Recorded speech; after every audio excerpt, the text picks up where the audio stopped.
varies from user to user, but there are some general technique guidelines. These guidelines are demonstrated in this program by the paraplegic using a manual chair. Technique variation for quadriplegics will follow.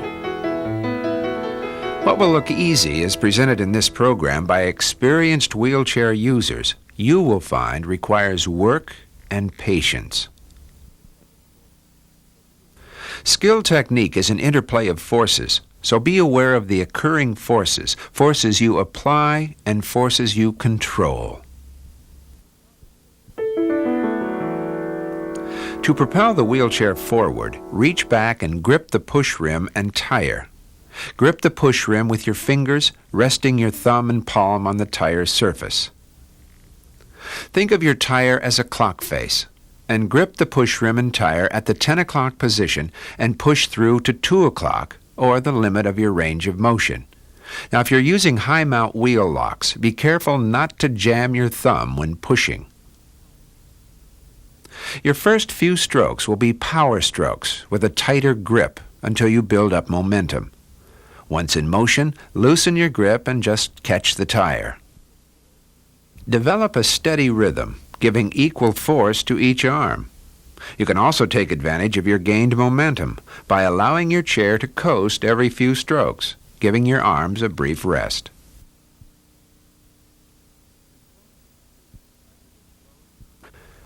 Controlling your speed by either slowing or stopping is accomplished by simply applying pressure on the tires and hand rims. Pressure should be applied evenly on both tires to keep the chair from turning. To go backward, pull back evenly on each tire and hand rim from the 2 o'clock position through 10 o'clock, or the limit of your range of motion. Be careful. A forceful stroke backward combined with a stopping force grip can cause the chair to tip over backward. A slight forward lean combined with a slowing grip is required to counter this tendency.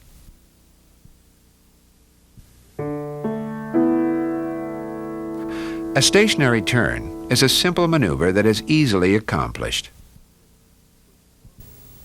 To turn from a stopped position, push forward on one tire and push rim while pulling back on the other. Or you can simply pivot by holding one tire stationary. Place your hands at approximately the same reach, 10 and 2 o'clock, the hand in front being the direction of the turn. Pull back and push forward with equal force.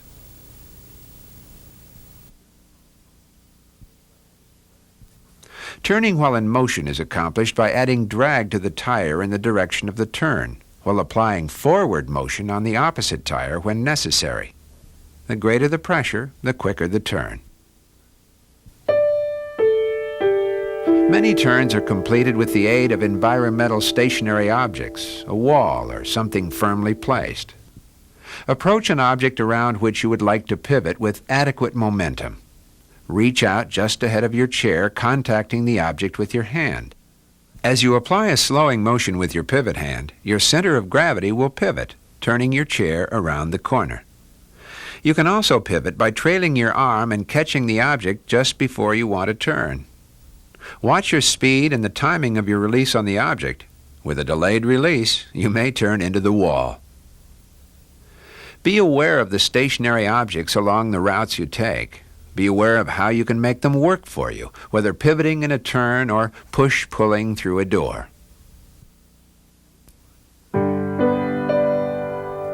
An inclined surface requires a significant increase in energy to go up and greater control coming down.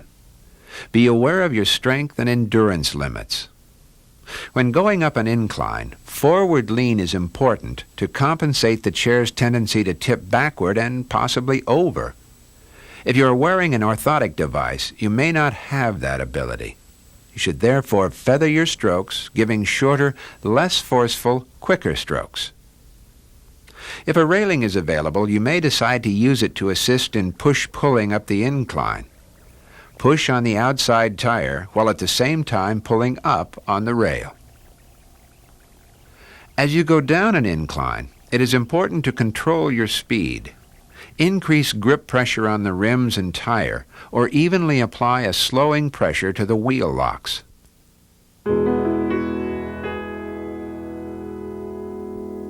Balance, a measure of wheelchair control, can be accidentally lost when additional weight or force is applied off the chair's center of gravity.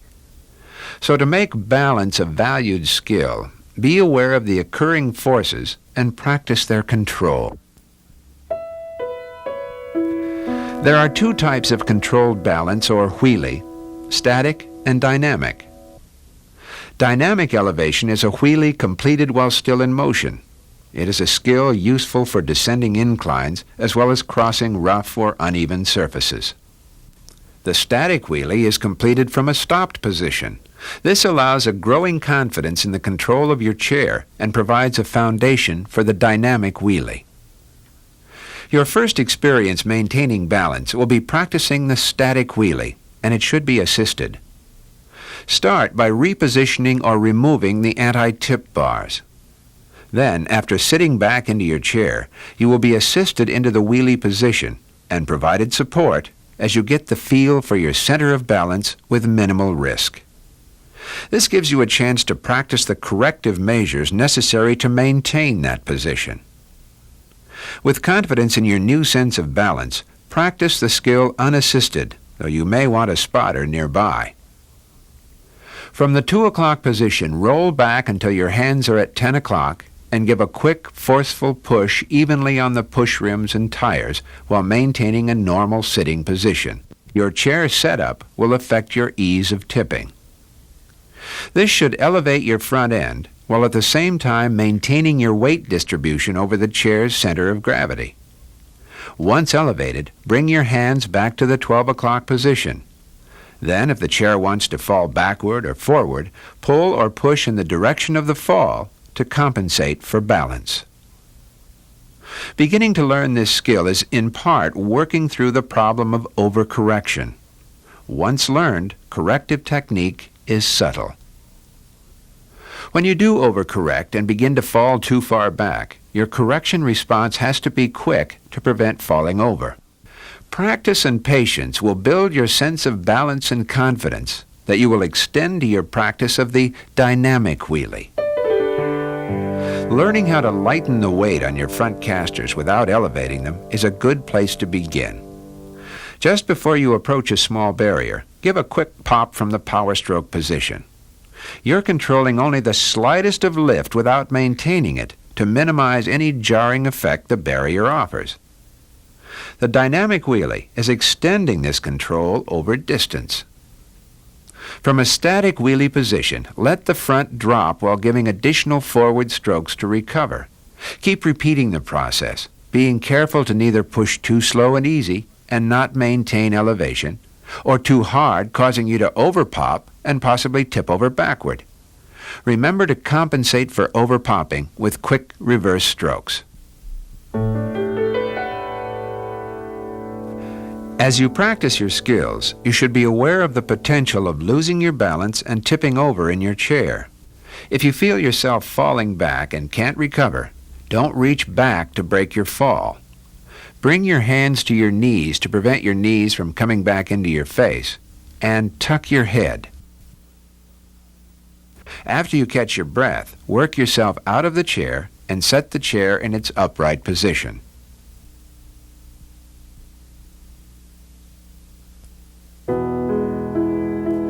The ground-to-chair transfer is an advanced skill expectation for most wheelchair users, requiring a good amount of strength. To lower your seat and prepare for this transfer, consider using your chair cushion. It will also provide comfort, protection, and additional height. Position your chair facing your dominant side to take the best advantage of both leverage and strength.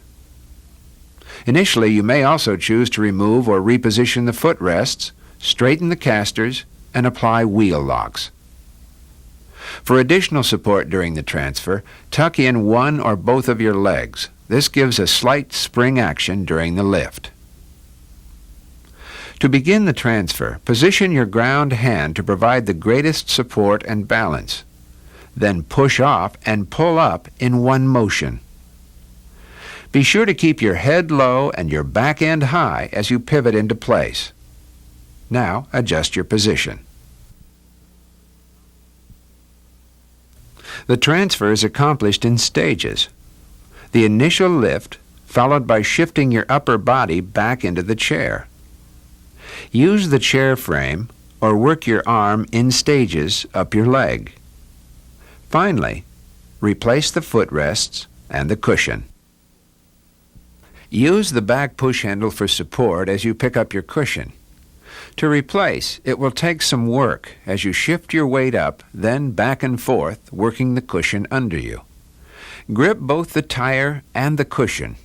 Alternate shifting your weight up with adjusting the cushion and finally yourself back into position. The forward approach is another transfer method. Use your head to support your position, freeing your hands to grasp the chair frame, and pull yourself up onto the seat, pivoting into place.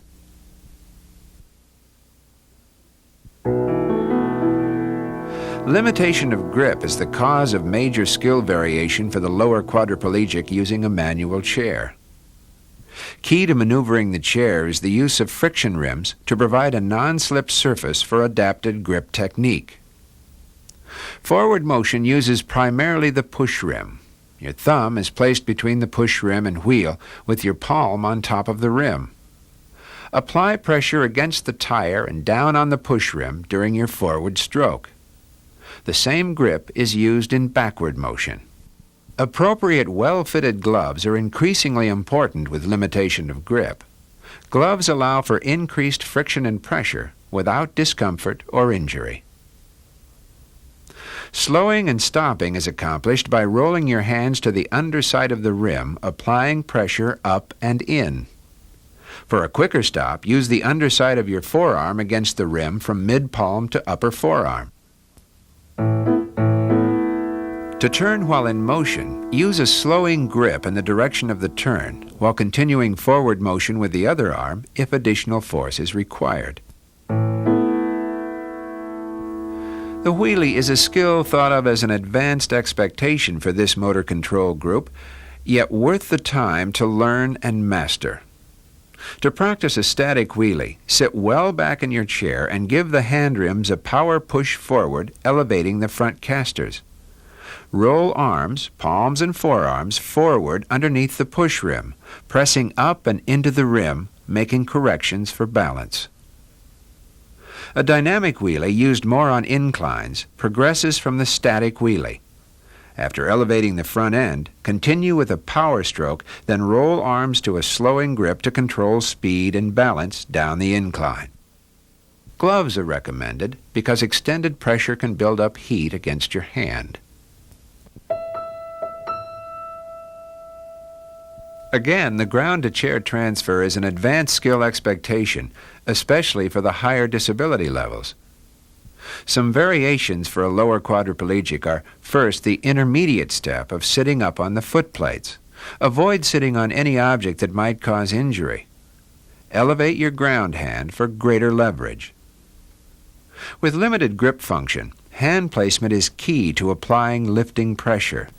Be creative with your problem solving, as in this means of using one's teeth to hold the leg in position. Bent knees, again, will assist in lifting you into position. Brace your hand against your leg to lift your upper body back into the chair. Adjust your position in the seat by bracing your hands against the corners of the frame. Then place your legs on the footrests. Finally, to replace the chair cushion, you may choose to transfer to another surface of equal height, then transferring back to your chair.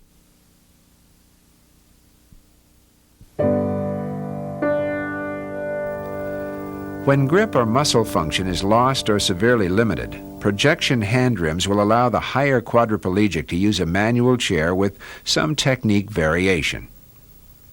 Forward motion is accomplished by placing hands palms forward against wheel projections and pushing through the stroke.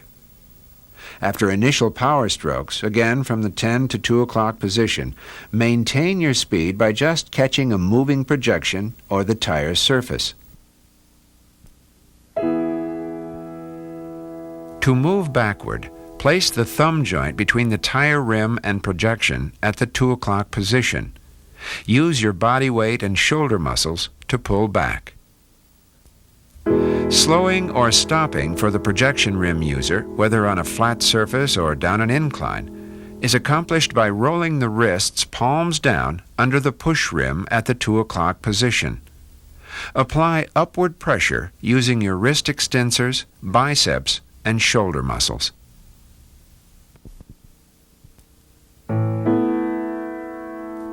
In a stationary turn, use the forward stroke from a projection at the 10 o'clock position and a backward stroke from the 2 o'clock position.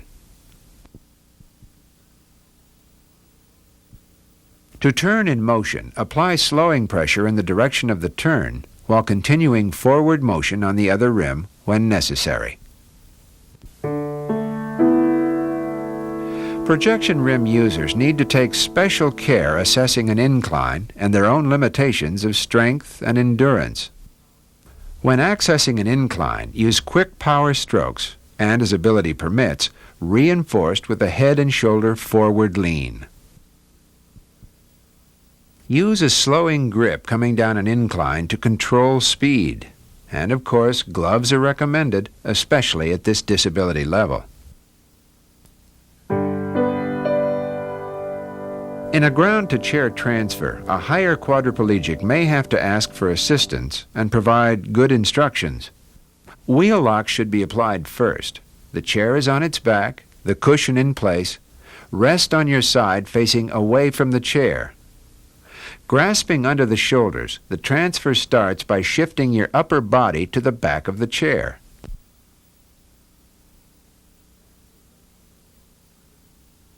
Next, your legs will be lifted from under the knees and placed on the footrests. Using your helper's leg or a back push handle, pull yourself into the chair. The final stage is placing you and the chair in an upright position. Holding a push handle and supporting the shoulders, your helper, lifting with their legs, will set you up into place. Be sure and tuck your head and support your knees in position. Then apply upward pressure under the push rims to support your body position.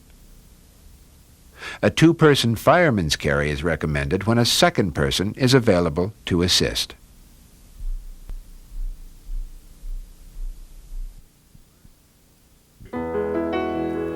Learned skills, a combination of knowledge,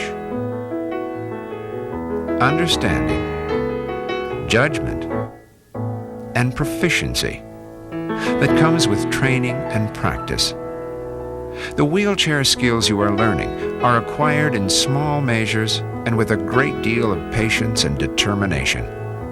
Over time, you will make these skills your own, skills that you will apply in constantly changing situations.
New Move's Advanced Wheelchair Skills is a general guide to the manual skills necessary in gaining access to your community.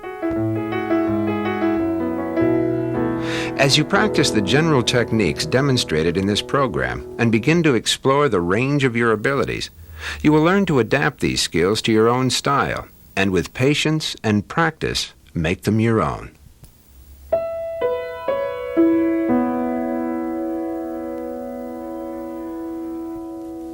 Begin by making the chair suitable to your own needs. Be aware of its performance characteristics, those features and adjustments that will allow you to get the most out of your chair, your skills, and your efforts. Once out in the community, you will face a variety of barriers, so you will also need to be aware of your surroundings. Plan your routes ahead of time, and when you confront an obstacle, problem solve. Think and examine the details to determine your best possible approach. You will want to start your practice with some assistance. Work with your healthcare professional and later with a friend until you have developed your technique and your confidence. Initially, for safety, you may choose to wear a lap belt to keep you from being separated from your chair. Though a curb cut implies accessibility, it still requires careful examination. Assess the grade or degree of incline of both the curb cut and the adjoining street. Also, carefully examine all surfaces for anything that might hamper the chair's progress, from small lips and edges to the placement of a storm drain. To go up a curb cut, timing and momentum are key for ease in gaining the top of the cut. Approach the curb cut squarely to prevent unnecessary jarring or torque. Control your speed, being neither too fast or too slow. You want to gain the top of the cut with minimal effort and maximum control. Generally, with greater degree and length of incline, more speed is necessary. Just prior to entry, your arm should be in the power stroke position at approximately 10 o'clock. Now, this is a matter of timing. Give a hard pop to raise the front casters to ensure not scraping the foot plates. Remember, on some curb cuts, without enough elevation, you run the risk of underpopping, that is, catching your foot plates on the steeper inclines or casters on protruding edges. When strength and endurance is at issue, for any disability level, even the small incline of a curb cut may require the use of grade aids. Grade aids, or hill holders, will keep the chair from rolling backward between strokes.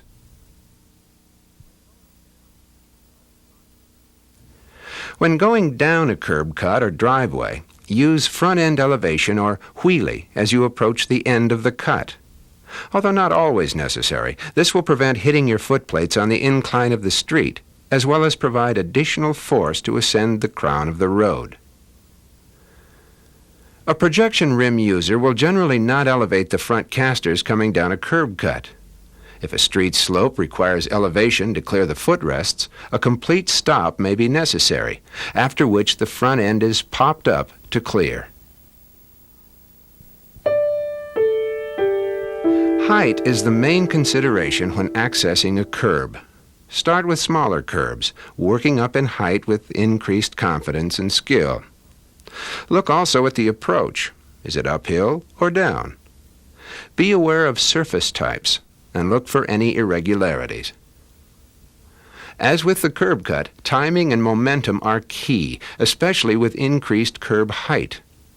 Your approach is again square, with your arms in the power stroke position just before accessing the curb.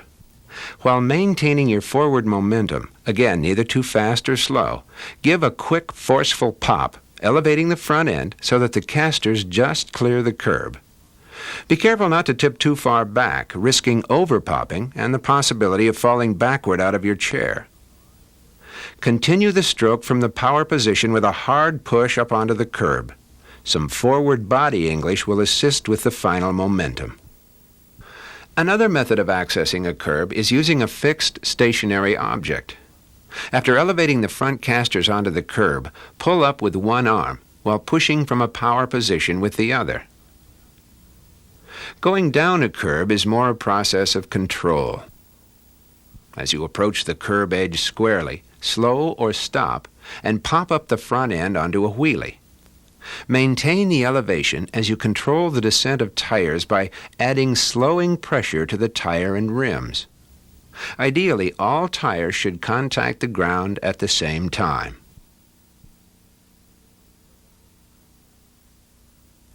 Initially, to go down a high curb, you may choose the backward approach, which allows more control.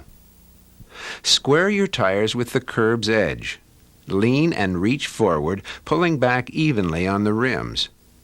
Allow the rear tires to drop to the ground, controlling the descent.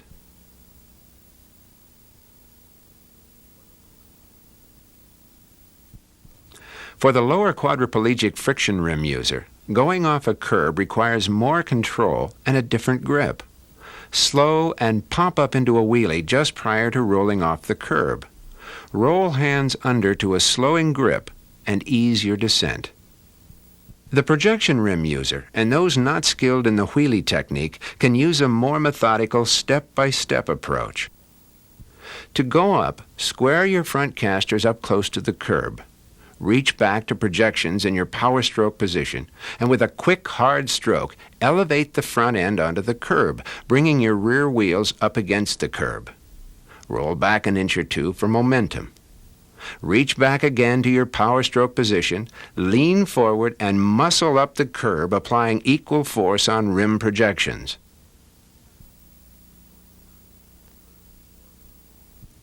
When going down a small curb in the forward position, the same methodical approach is used. Approach squarely and carefully lower the front casters. Next, follow with the rear tires. If using anti-tip bars, be careful, as they can catch on the curb and pitch you forward, possibly out of your chair.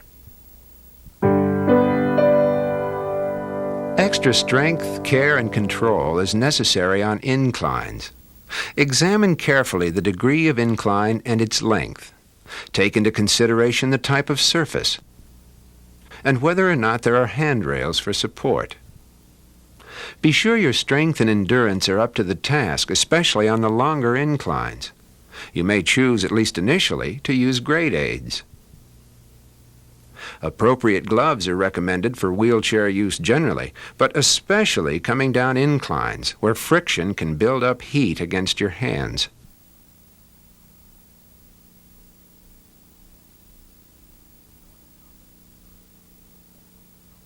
When going up an incline, reach back to power stroke position and give quick, hard forward strokes, especially when not using grade aids. Remember, it's important to lean forward to counterbalance the chair's tendency to tip back. Be careful if using high mount wheel locks. They can get in the way of your stroke, causing you to jam your thumb. Going down an incline becomes a matter of speed maintenance and control. One method is using a controlled wheelie. The wheelie is optional for those who are still learning this skill. As you begin your descent, elevate your front end, maintaining the wheelie for the length of the incline. Maintain speed control and balance by applying slowing pressure on the tires and hand rims. Too much pressure and the front end will come down. A quadriplegic, because of greater limitations due to disability, is required to use even better judgment in the evaluation of inclines. Judgment in relation to an individual's strength and endurance. To go straight up an incline, forward lean and quick short strokes are required. Grade aids, at least initially, become more than a convenience. Or, where space permits, you may choose to lessen the degree of incline with the slalom approach, crossing back and forth across the incline.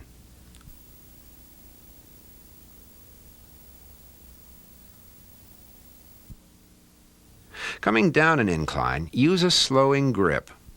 An angled or staggered release of grip may be necessary to control descent. Again, where space permits, use the slalom approach. Turns are accomplished by applying slowing pressure to the tire or hand rim in the direction of the turn. You may choose to use your wheel locks instead of hand pressure to save wear and tear on your hands and gloves. Crossing a street is dealing with both curbs and curb cuts, the incline to the street crown, and traffic and congestion. Be aware of the walk cycle and the timing required. And most important, be sure that people in cars see you. Sidewalks slant toward the street for drainage, so you are pushing across an extended incline, working your downhill arm harder. When traveling any distance on a sidewalk, choose the side of the street which puts your dominant arm down toward the street. This allows your stronger arm to do the hard work.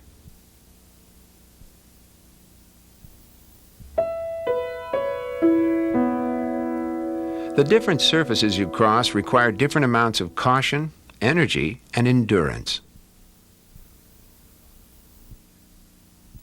Some surfaces offer little resistance, where others are impassable. Most will offer a variety of irregularities of which you will have to be aware, especially when combined with other obstacles, such as an incline. An awareness of surfaces is also important for those times you find yourself out of your chair, either by choice or accident, and have to transfer back in. For ease of travel over uneven surfaces or rough terrain, elevate the front casters in a dynamic wheelie.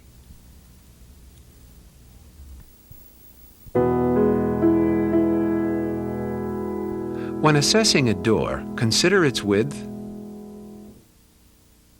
weight, and approach.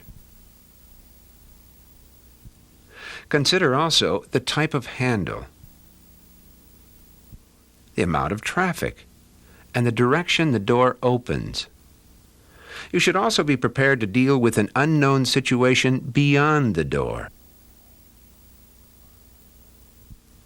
All these elements are combined in a multitude of different ways that will make every situation unique.